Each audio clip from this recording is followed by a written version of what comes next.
अब काफी लोग बोलेंगे एक्स शोरूम प्राइस क्यों आप बोलते हो, आप जो है ये ऑन रोड क्यों नहीं बोलते? अगर बलेनो के प्राइस में ये गाड़ी आ रही है तो फिर तो भाई बहुत इनको बिल्ड क्वालिटी थोड़ी तो अच्छी देनी पड़ेगी। बलेनो लूंगा या फिर जिमनी लूं, उन गाड़ियों के लिए भी एक सरदर्द होने वाली है शायद ये। हाँ, या तो ये मारुति का मास्टर स्ट्रोक भी हो सकता है साबित। So good morning guys, welcome back to channel. Hope करते हैं सभी बढ़िया होंगे। तो आज हम बात करने वाले हैं फिर से एक बार जिमनी की। और जिमनी की आज बात क्यों कर रहे हैं, क्योंकि बहुत सारी चीज़ें हैं जो हमें डिस्कस करनी चाहिए, जो हमें मतलब लगा कि आप लोगों के साथ अपने जो ओपिनियन है वो शेयर करने चाहिए। तो चलो शुरू करते हैं पहले वीडियो। तो जैसा कि सबको पता है, जिमनी को जो है ऑटो एक्सपो में दिखाया गया और लोग ना इसके दीवाने हो गए, मतलब जो भीड़ लगी हुई थी इसके चारों तरफ। लेकिन मारुति सुजुकी ने अभी फिर से एक उलझा के रखा है लोगों को। और कहाँ उलझा के रखा है? प्राइस पे। क्योंकि अभी तक उन्होंने प्राइस क्लियर नहीं किया है और लोग अलग अलग जो हैं अपनी वो व्यूज दे रहे हैं उस पे, प्राइस पे कि भाई 7 लाख से 12 लाख रहेगा। कुछ लोग 7 लाख भी बोल रहे हैं, बट खैर 7 तो नहीं रहने वाला। और अगर 7 रहा ना तो फिर तो बहुत सारी गाड़ियां लपेटे में आ जाएंगी, मतलब फिर तो इनकी अपनी गाड़ियां लपेटे में आ जाएंगी मारुति की। जो लोग ले रहे हैं उनको ना लेके जिमनी लेंगे। हाँ, फिर क्यों स्विफ्ट लेगा आदमी या फिर क्यों बलेनो लेगा? फिर तो सीधा आप इसी पे जाओगे ना। लेकिन जो ज्यादा जो लोगों का मानना है वो मानना है कि भाई 10 लाख के आसपास प्राइस इसका रहने वाला है, 10 से लेके 12-13 के बीच में। और ये इसलिए भी कुछ ज़्यादा प्रिडिक्ट करा जा रहा है 10 लाख के आसपास का प्राइस, क्योंकि जो Thar already 2 wheel drive rear wheel drive जो थार निकली है उसका प्राइस ऑलमोस्ट इतना ही है। और उसको एक तरीके से माना जा रहा था कि इसके कंपटीशन में उतारा है। हाँ, और उतारा भी है। मैं ये भी बोलूंगा कि उतारा भी है, क्योंकि उन्होंने इंजन भी उसमें डाउन किया। 1.5 लीटर इंजन उसमें उन्होंने दिया है। सेम जिमनी से मैच कर रही है बहुत सारी चीजें उसमें। तो ज्यादातर तो प्रिडिक्ट यही करा जा रहा है कि भाई 9.5 या 9 से लेके और 12-13 लाख तक इसका प्राइस जाने वाला है, अकॉर्डिंग टू जैसे भी वो रहेगा आपका वेरिएंट्स, जो डिफरेंट वेरिएंट्स रहेंगे। बट स्टिल अगर प्राइस इसका रहता है 9 लाख के आसपास बेस मॉडल का, तो फिर भी बलेनो के प्राइस में ही मिल जा रही है एक तरीके से। जो बलेनो का टॉप मॉडल आता है ऑटोमेटिक के साथ, वो अप्रोक्सीमेट इतने का ही पड़ता है, 9.83 लाख का पड़ता है। और जो अगर विदाउट ऑटोमेटिक लेते हो वो भी 9.28 लाख का पड़ता है एक्स शोरूम प्राइस। अब काफी लोग बोलेंगे एक्स शोरूम प्राइस क्यों आप बोलते हो, आप जो है ये ऑन रोड क्यों नहीं बोलते? तो हर स्टेट का जो प्राइस है अलग होता है, और फिर एक्स शोरूम प्राइस को आप एक्स शोरूम प्राइस से कंपेयर कर सकते हो, सो दैट दोनों कोई सी भी गाड़ी लो टैक्स आपको उतनी पड़ने हैं दोनों पे। और प्लस हर स्टेट के लिए जो हम बात बोल रहे हैं वो हर स्टेट के लिए बोल रहे हैं, हम किसी एक स्टेट की बात तो कर ही नहीं रहे हैं। तो हमारे जो व्यूअर्स हैं जो हमारी वीडियो देखते हैं वो तो हर स्टेट से हैं। अब मैं रहता हूँ गोवा में, तो यहाँ के अकॉर्डिंग अगर मैं ऑन रोड प्राइस बता दूं तो वही महाराष्ट्र में जाके ज्यादा 1 लाख ऊपर पहुंच जाएगा।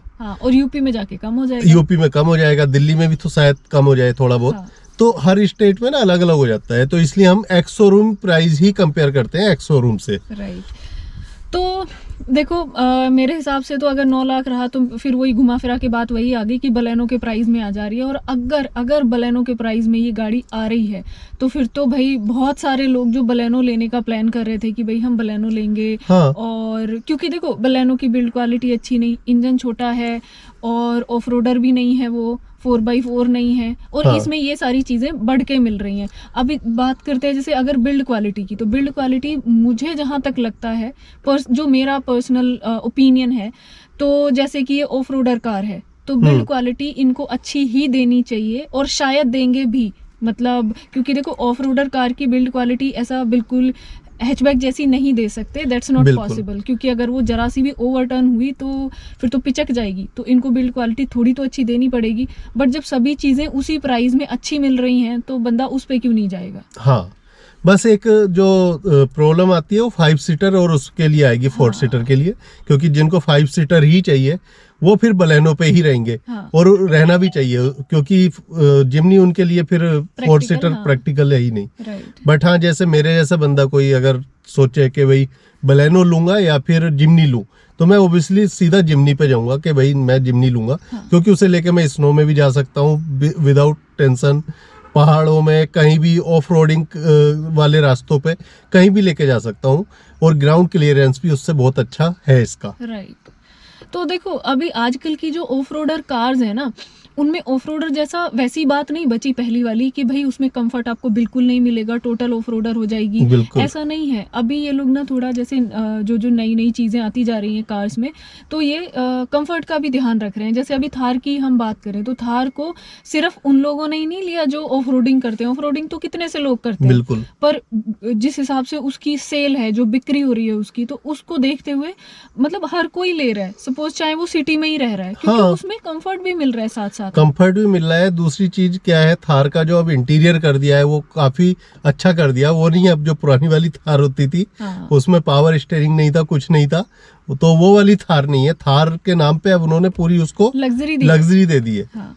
तो सेम वही चीज आपको जिम्नी में मिलने वाली है, क्योंकि इसमें आपको लेके टच स्क्रीन से हर चीज मिल रही है, छोटी से लेके बड़ी तक लगभग सारे फीचर्स मिल रहे हैं आपको। और 2 ही वेरिएंट इसमें आपको मिल रहे हैं, उसमें भी फिर दोनों में आपको ऑटोमेटिक भी मिल रहा है। तो खैर ऑफ रोडिंग के लिए मैं ऑटोमेटिक और मैनुअल में मैं सजेस्ट करूंगा मैनुअल ज्यादा बेटर रहती है। हाँ। मेरे हिसाब से। हाँ। बाकी सबकी अपनी अपनी चॉइस है, देखो। राइट। तो बलेनो तो देखो एक हमने बस एग्जांपल लिया, क्योंकि बलेनो ना मारुति सुजुकी और नेक्सा का ही प्रोडक्ट है। हाँ। और सेम उसी नेक्सा शोरूम पे आपको जिम्नी मिलने वाली है। हाँ। तो ये तो एक एग्जांपल के लिए लिया है हमने। अगर बात की। हाँ, बट अगर प्राइस इसका होता है 9 लाख के आसपास, मतलब 9.5 भी आप मान के चलो तो, और उससे फिर 12 लाख तक जाता है या 13 लाख तक जाता है, तो बहुत सारी ऐसी गाड़ियां हैं जिनकी ये मार्केट डाउन हो जाएगी, जैसे कि कस्टमर काटेगी। हाँ, और दूसरी कंपनीज की गाड़ियों के भी। हाँ। और खुद इसकी भी। हाँ। जो जैसे हम बात करें ब्रेजा, हाँ। तो फिर लोग ब्रेजा को ना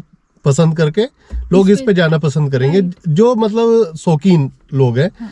ऑफ रोडिंग करना जिनको पसंद है, या फिर जिनको 4x4 चाहिए। और सिर्फ देखो अभी मैंने पहले वही बात बोली, सिर्फ ऑफ रोडिंग के लिए ही कोई 4x4 नहीं ले रहा, आजकल लुक के लिए भी लोग ले रहे हैं। हाँ, तो एक तो ब्रेजा की मार्केट जरूर डाउन हो जाएगी अगर ये उस प्राइस रेंज में आ जाती है। सेकंड, और जो गाड़ियां हैं, जैसे कि आप दूसरी कंपनी की गाड़ियां ले लो, एल्ट्रोज हो गई। एल्ट्रोज पे क्यों जाएंगे फिर लोग इतना पैसा खर्च करके, फिर जाएंगे वो 4x4 पे। हाँ, नेक्सन हो गई। हाँ, नेक्सन को भी शायद थोड़ा बहुत ये टक्कर देगी। हाँ। क्योंकि वो भी सेगमेंट तो अलग है भले ही, पर हाँ उस प्राइस रेंज में आपको 4x4 मिल रही है। और प्लस कहीं ना कहीं क्रेटा के भी 2-4 कस्टमर तो काटेगी। और महिंद्रा की XUV 300 को भी ये थोड़ी बहुत टक्कर जरूर दे देगी, क्योंकि बहुत सारी गाड़ियां उस प्राइस रेंज में घूमती हैं। और ये एक प्राइस रेंज आपकी आज की डेट में ऐसी हो गई है नॉर्मल सी के 8 लाख से 12 लाख तक, मतलब एक मुझे लगता है आजकल हाँ लोग इतना बजट इजीली कर लेते हैं, बना लेते हैं। हाँ। तो कहीं ना कहीं वहां पे जाके उन गाड़ियों के लिए भी एक सरदर्द होने वाली है शायद ये। बट अभी एक बार प्राइस इसका आने देते हैं और देखते हैं फिर क्या बनता फिर है। कुछ एग्जैक्ट ओपिनियन निकल के आएगा। और दूसरी चीज देखो कैसी होती है, मेरे को पर्सनली क्या लग रहा है, या तो ये मारुति का मास्टर स्ट्रोक भी हो सकता है। हाँ। साबित, या फिर या तो टोटल हाई मतलब हिट जाएगी, या तो टोटल फ्लॉप जाएगी, 2 ही बातें होंगी। जैसे ग्रैंड विटारा के साथ किया इन्होंने, उसका प्राइस थोड़ा सा भाई ऊपर किया इन्होंने। तो हाँ, और इन्होंने क्या है टॉप वेरिएंट पे ज्यादा ध्यान दिया कि उनको सेल करना है। चाहे लोअर वेरिएंट सेल हो चाहे ना हो, बेस वेरिएंट मतलब। तो कहीं ना कहीं उसकी वजह से लोगों के अंदर थोड़ा सा हो जाता है कि भाई नहीं बुकिंग कैंसिल कर लेते हैं, ऐसा होता है। खैर फिलहाल तो यही देखने को मिल रहा है कि भाई बुकिंग्स की तो इसकी धड़ाधड़ हो रही है बिना प्राइस जाने भी। हाँ। और कहीं ना कहीं हम भी चाहते थे कि हम भी खरीदें, बट अभी हमने बुकिंग नहीं की है। हम लोग ग्रैंड विटारा वाली गलती दोबारा नहीं दोहराना चाहते। हम पहले कार देखेंगे, टेस्ट ड्राइव लेंगे एंड देन उसके बाद डिसाइड करेंगे। तो होप करता हूँ वीडियो आपको अच्छा लगा होगा और थोड़ा आपको इंफॉर्मेटिव लगा होगा। अगर आप भी प्लान कर रहे हो बलेनो या फिर उस रेंज की और कारों के बारे में, और साथ में आप जिम्नी से कंपेयर कर रहे हो और कंफ्यूज हो कि भाई जिम्नी पे जाऊं या फिर किसी और कार पे जाऊं उस प्राइस रेंज में। हाँ। तो शायद आपको हेल्प मिलेगी, हाँ, क्लैरिटी मिली हो। बिल्कुल। तो चलो मिलते हैं अगले वीडियो में, और वीडियो अच्छा लगा हो तो लाइक शेयर कमेंट करके बताना, सब्सक्राइब कर लेना चैनल को अगर अभी तक आपने नहीं किया है। मिलते हैं अगले वीडियो में, till then take care, bye bye.